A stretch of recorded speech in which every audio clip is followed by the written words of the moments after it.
Hi అండి, welcome to my channel Subhadra's kitchen and vlogs. ఈరోజు మంచి స్నాక్ రెసిపీ చూపిస్తున్నానండి. కేవలం 2 కప్పుల పిండితో ఇలాగా ఈజీగా స్నాక్స్ చేసి పెట్టేయచ్చు. 2 కప్పులు గోధుమ పిండి కానీ మైదా కానీ లేదా 1 కప్పు గోధుమ పిండి 1 కప్పు మైదా ఇలా కూడా చేసేసుకోవచ్చు అండి. అంతే 20 నిమిషాల ముందు మనము పిండి తడిపి పెట్టుకుంటే పిల్లలు వచ్చే టయానికి ఈజీగా చేసేసుకోవచ్చు అండి స్నాక్ రెసిపీ.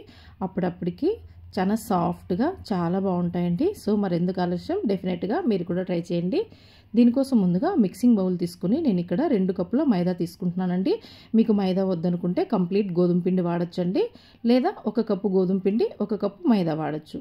ఇందులో కొంచెం సాల్ట్, అలాగే 1/2 స్పూన్ వరకు బేకింగ్ పౌడరు, 1/4 కంటే తక్కువ వంట సోడా వేసుకోవాలి.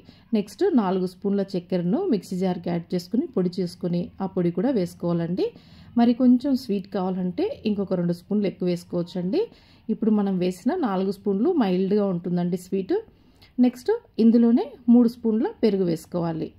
స్వీట్గా కావాలంటే మరో 2 స్పూన్లు చక్కెర ఎక్కువ వేసుకోండి. చాలా బాగుంటాయండి స్వీట్ మైల్డ్గా ఉన్నా కూడా.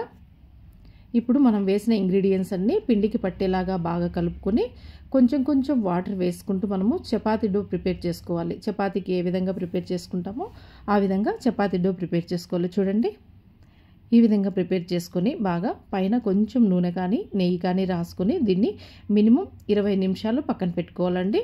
20 to 30 మినిట్స్ మనం దీన్ని పక్కన పెట్టుకుంటే పిండి అనేది బాగా సాఫ్ట్గా తయారైపోతుంది. నేను ఇక్కడ 1/2 అవర్ తర్వాత చూస్తున్నానండి. చూడండి, పిండి ఇలాగా సాఫ్ట్గా అయింది కదా. ఇలా సాఫ్ట్గా అయితే మనకు స్నాక్స్ అనేటివి బాగా పొంగుతూ వస్తాయండి.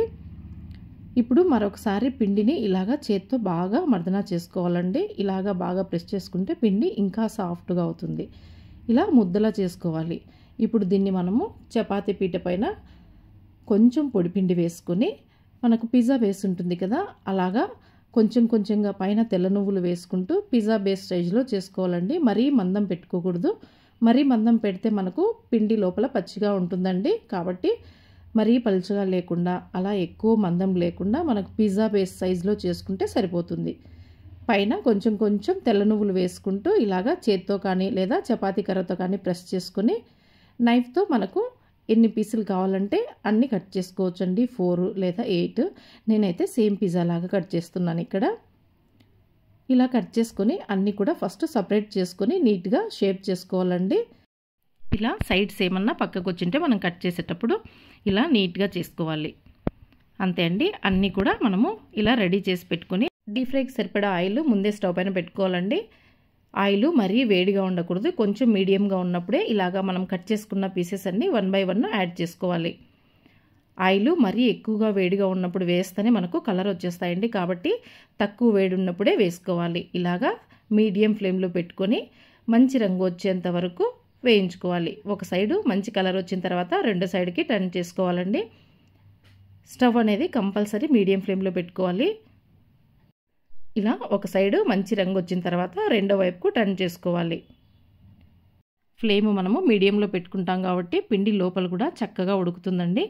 చూడండి, ఇలాగా రెండు వైపులా కూడా మంచి కలర్ వస్తానే వీటిని మనం తీసేసుకోవాలి. ఎక్కువసేపు వేయించుకోకూడదండి. మనం ఇలాగా ఎక్కువసేపు వేయించుకుంటే గట్టిగా అవుతాయి. సో ఈ కలర్ వస్తానే వీటిని మనము పక్కకు తీసేసుకోవాలి. అంతే అండి, చాలా ఈజీగా అయిపోతుందండి. వీటిని మనము టిష్యూ పేపర్లోకి తీసుకొని తర్వాత సర్వింగ్ ప్లేట్లోకి తీసుకోవడమే. అంతే అండి, ఎంతో సాఫ్ట్గా ఉండే స్నాక్స్ రెడీ అయిపోతాయి. చాలా క్విక్గా ఈజీగా చేసేసుకోవచ్చండి. అలాగే రుచిగా కూడా ఉంటాయి. అప్పటికప్పటికి మనకి పాలల్లో కానీ టీలో కానీ చాలా సాఫ్ట్గా ఉంటాయి. సో మరెందుకండి ఆలస్యం, డెఫినెట్గా మీరు కూడా ట్రై చేయండి. ఓకే అండి, మరి ఈ వీడియో మీకు యూస్ఫుల్ అనిపిస్తే please like, share and subscribe my channel. Thanks for watching.